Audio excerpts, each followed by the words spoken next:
Hey guys, welcome to another channel of It's Not Your Money. Okay, so I think this is the last episode for today. I posted something on LinkedIn and people found it extremely hilarious.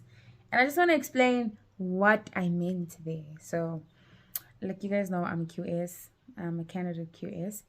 And I like finding, not that I like finding humor in my work. Apparently, I'm funny. So, I tend to use that apparent humor of mine to make sense of my work. And I feel like I can sort of find humor in almost anything, right?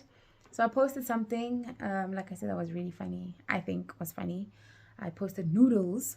And I said this was a good example of contingency. Well, it was actually like cooked noodles and it had like a bit of soup on the side. And I was like, this is a good example of contingency, what a contingency is, right? When I explained my contingency or my thought process behind that post, it was along the lines of, you make noodles and then you need to leave a bit of soup, right? So that as they still like hot, so as they cool down, you know that the soup is going to be absorbed in the noodles, and you don't want to have noodles that are like stiff and dry because you went and you like cooked out all the soup and you didn't leave anything.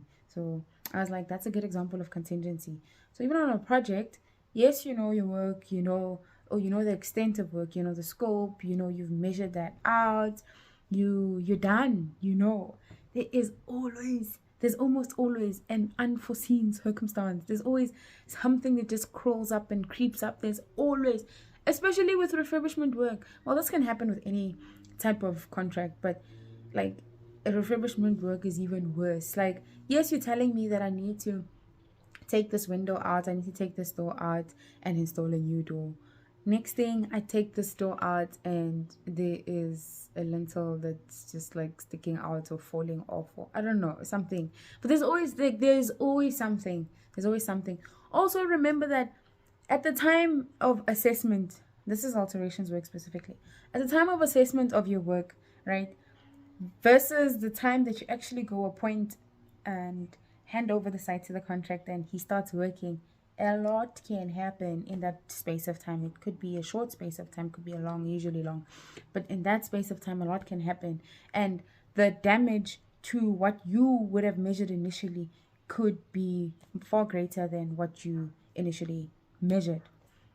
So it's always good to make allowances here and there and like think ahead that this could happen when this is taken out. This could happen after this is put back in. This could etc etc. So yeah, you measure enough, right? You make enough allowances and you make what we call a contingency allowance, right? Not just in alterations work. This is for all other projects. You make that allowance. That contingency allowance is basically us saying we're putting money aside for work uncertain, for uncertainty. We don't know the work and we circumstance. So same thing with the noodles. Make noodles, but like don't cook up all the soup. Leave a little bit for an unforeseen. In this case, it would be like a scene or known circumstance. You know that it's going to dry up or cool down, and in the cooling process, it's going to absorb the water. So contingency. Thank you.